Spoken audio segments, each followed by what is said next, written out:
कभी तो आश्वासन देते हैं, कभी होगा वे होगा वो होगा, तो ठिकाने आज तो फिलहाल फैसला होकर ही रहेगा। किसान अपना हक की लड़ाई के लिए अपनी जान भी दे देगा। हम इस सरकार से डरने वाले नहीं, कहीं से कहीं तक भी। अगर गोली खानी होगी हम सीने पर खाएंगे, पीठ पे नहीं खाएंगे।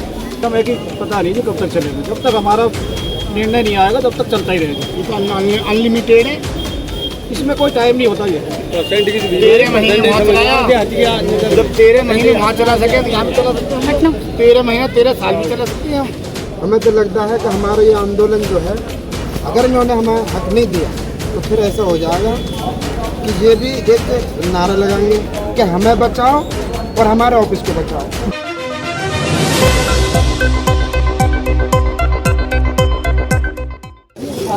और भी किसानों से बात करेंगे, समझने की कोशिश करेंगे कि देश में ऐसे धरने क्यों होते हैं और इसके पीछे मकसद क्या है और कब ऐसे धरने हमारे देश में बंद होंगे।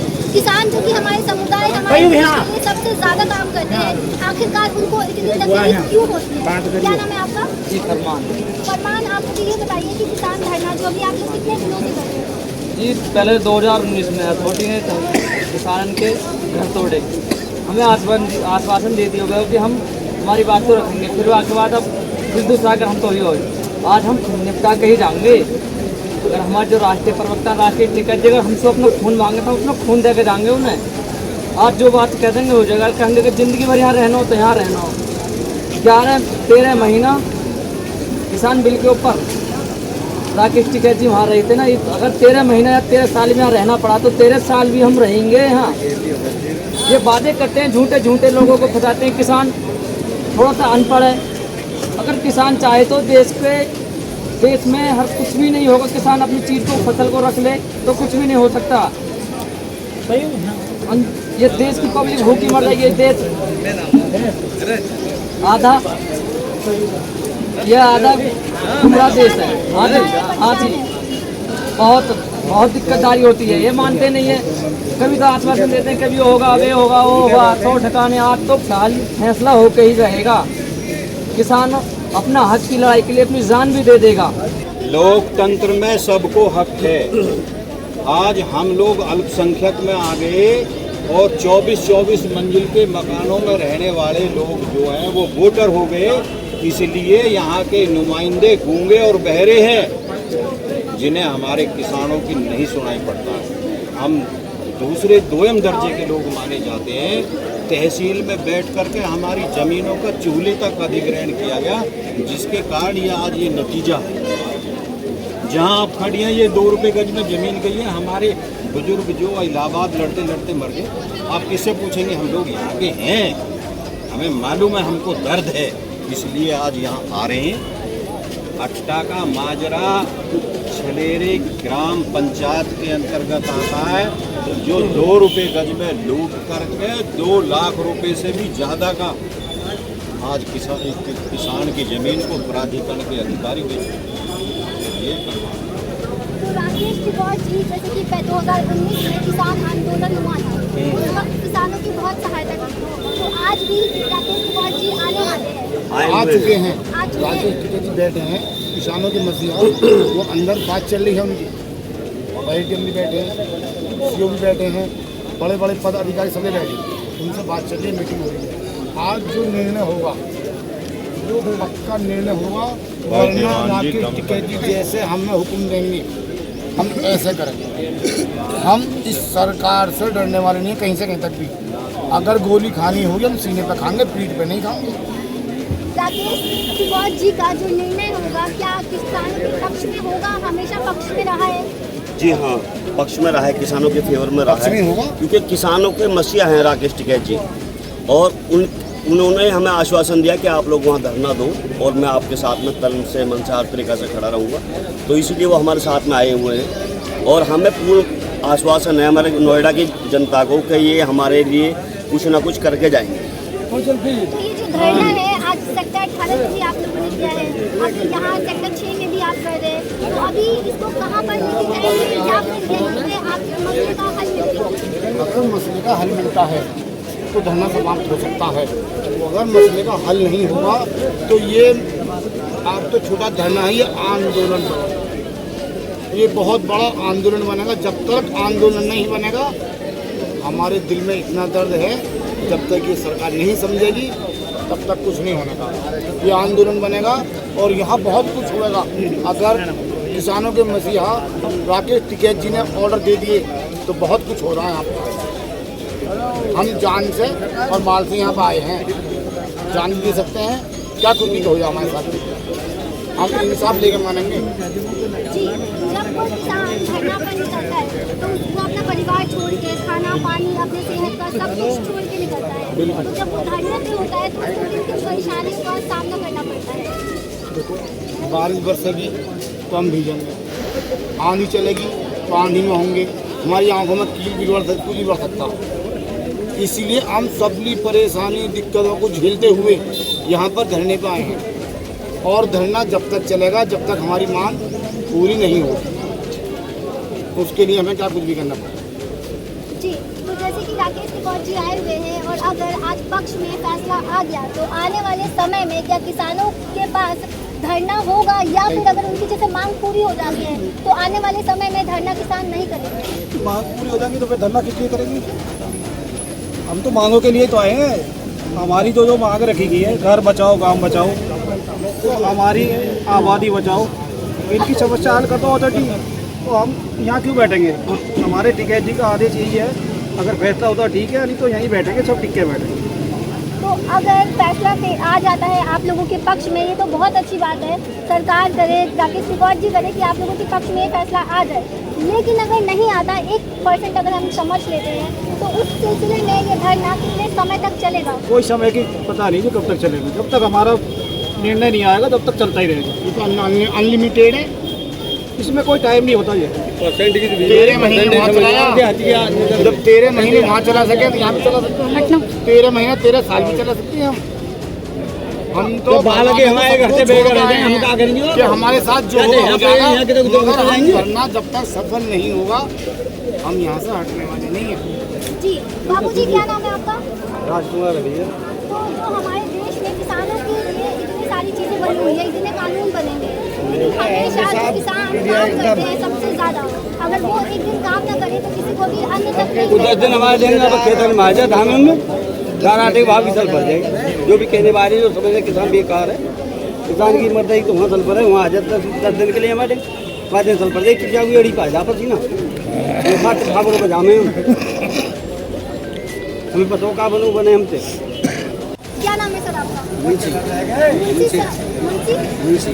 ठीक है, तो सर ये जो धरना हो गया है हमारे देश में किसानों के लिए, अभी आप लोग जो धरना कर रहे हैं इसके पीछे का मकसद क्या है? मकसद ये है कि दिल्ली वाले कि कुछ काम करके ना राजी ना काम करके। धरना से लगता है कि वो प्राधिकरण वाले हैं और पार्टी वाले हैं वो काम करेंगे। हाँ, काम करेंगे। और ये धरना कितने समय से चल रहा है? धरना तो आज ही आई ना, तो बहुत तो अभी कितने समय तक लगता है कि सरकार मांग पूरी करेगी? आगे की तो मालूम ना आया, वो तो पर मांग पूरी करे ना करेंगे तो लगेगा। तो जो सरकार है इलेक्शन के समय पे वादा करती है किसानों को घर देने के लिए, एजुकेशन देंगे, सब कुछ देंगे, तो क्या वो क्यों नहीं मिल पाता किसानों को? और हमारे देश में किसान को ही इतनी तकलीफ क्यों होती है? झूठ बोलते, वादा कर देते और नहीं करते, तो ये मकसद है। और जो ये देते नहीं तो फिर काई को ये धंधे लगे और काई को किसान परेशान हो। तो इसके लिए सरकार को कुछ कहना चाहेंगे आप? हाँ, इसके लिए जो काम है किसान को वह करे, तो किसान परेशान ना करे, किसान बस ये तो ये धरना चल रहा है, इससे मांग पूरी होगी किसानों की? किसान की मांग पूरी की नहीं है तो पहले किसान के लिए पूरी मांग की चाहिए, तो लेकिन मांग पूरी किसान के लिए गई कब है? आज तक पूरी ना है पाई। मतलब धरना चलता रहे, बहकाते रहे और कोई किसान मजदूर के लिए कोई व्यवस्था कैसी नहीं। और हवाई अड्डा जो है ये ज़मीन चली गई किसानों की, इससे क्या मिला? कुछ नहीं मिला, घर से बेघर हो गए। 2019 में जो वहाँ पंचायत हुई थी तो उसमें भी 40 साल पुराने मकान तोड़े गए थे, जिसमें उनके खुद के घर के मकान हैं जिन्होंने अपने सपने संजोए थे उस मकान के अंदर, जिन्हों की बेटियों के जिनके बच्चों के सपने संजोए हुए हैं, लेकिन आज उन मकानों को तोड़ने का कारण क्या है? क्या गुजरेगी किसान की?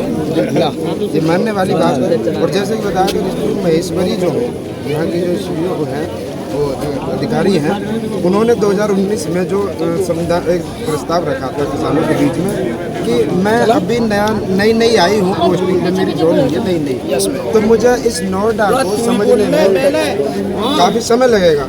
लेकिन उस समय को हो गए कम से कम 4 साल बाद इन्होंने फिर 40 साल वाले पुराने मकान तोड़े। तो क्या ऋतु महेश्वरी को अभी इलाका समझ में नहीं आया नोएडा, या हमारी समझ में वो नहीं आई? हमें तो लगता है कि हमारी समझ में वो नहीं आई। अच्छा, दूसरी बात ये कि जो लोग, जो किसान नोएडा के जो किसान हैं जिनके मकान तोड़ दिए गए और जिनकी प्रॉपर्टी चली गई, वो लोग कोर्ट में चले गए। कोर्ट में उन्होंने याचिका दायर करी और कुछ किसान नहीं गए कोर्ट में, लेकिन जब कोर्ट ने उनकी सुनवाई करी तो कोर्ट ने उनको 10% दिया। और जो कोर्ट नहीं गए लोग, जो किसान कोर्ट नहीं गए, हमारे किसान भाई, उनको 5% दिया। ऐसा क्यों? ये तो कहावत वो पूरी होगी कि माँ जब तक दूध नहीं पिलाती जब तक बच्चा रोता नहीं है नहीं? मानिए ना मेरी बात को। अच्छा, दूसरी बात ये, जो आदमी कोर्ट में नहीं जा रहा, कोर्ट का संविधान कर रहा है, उसका वो कर रहा है, मतलब जो कोर्ट के अंदर चले गए उन्होंने तो अपना नियम तोड़ दिया, उसको लड़के ले रहे हैं, और जो नहीं गए कोर्ट के अंदर वो लड़ नहीं रहे। तो ऐसा क्यों? जबकि 15% उनको देना चाहिए जो कोर्ट नहीं पहुँचे, उन्होंने कोर्ट के सम्मान किया था। तो ऐसा क्यों हो रहा? दूसरी बात मेरी ये है कि नोएडा प्राधिकरण जब ये बनने के बाद में 80-84 गाँव के जो प्रधान बनते थे, सरपंच बनते थे, उनको निरस्त कर दिया उन्होंने। चलो, निरस्त करने के बाद में अब दिक्कतें ये आती है हमारे सामने कि अगर हमारा आधार कार्ड बनवा किसी लिखवा के लेकर आओ, कोई जन्म पत्री बनवा किसी लिखवा के लेकर आओ प्रधान से। जब प्रधान ऐसा मुखिया ही नहीं है गांव के अंदर, तो कौन लिख के देगा उसको? या तो हर 3 महीने पे, हर 6 महीने पे, या 3 साल में 3 महीने में 6 महीने पे एक वहाँ जा कर के ये अधिकारी जाएँ और मुआयना करें कि क्या क्या समस्याएं गांव के अंदर। जब हमने प्रधान निरस्त कर दिया तो इसका डेवलपमेंट कौन करेगा? डेवलपमेंट तो प्राधिकरण ही करेगा ना। तो ऐसा क्यों हो रहा है? वो परेशान क्यों इतने गाँव? तो इन सारी समस्याओं का जो हल है वो कब मिलेगा किसानों को, ताकि उनको ये दिक्कतों का सामना ना करना? देखिए, हम तो अपनी लड़ाई लड़ते रहेंगे जब तक हमें हक नहीं मिलेगा, जब तक हमारी आंदोलन जारी रहेगा। घर बचाओ, गांव बचाओ। और हमें तो लगता है कि हमारा ये आंदोलन जो है, अगर इन्होंने हमें हक नहीं दिया तो फिर ऐसा हो जाएगा कि ये भी एक नारा लगाएंगे कि हमें बचाओ और हमारे ऑफिस को बचाओ। किसानों से उसमें पक्ष में है, जो किसानों के जो विपक्ष में है, उनसे कोई बेनिफिट होता है, या हमेशा जो वादा किया जाता है किसानों से उस सब पे मिट्टी चढ़ दी जाती है इलेक्शन के बाद? इलेक्शन के बाद में कोई वादा करके कोई कुछ नहीं कराता, ऐसे ही बस झूठे वादे होते हैं सरकार के, बाकी और कुछ नहीं कराते।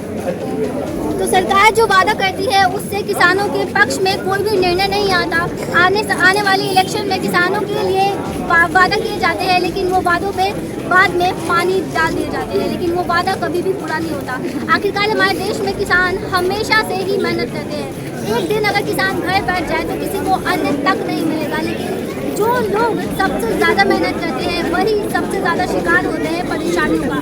तो आखिरकार ऐसे दंगे हमारे देश में कब बंद होंगे? ऐसे आंदोलन क्यों होते हैं? इसके पीछे क्या समस्या है, क्या मकसद है? सरकार इनकी क्यों नहीं सुन रही? क्या लगता है आपको? इसके बारे में कमेंट सेक्शन में बताइएगा। और साथ में इस पर आप क्या सोचते हैं कि किसानों के साथ ही इतना अन्याय क्यों होता है?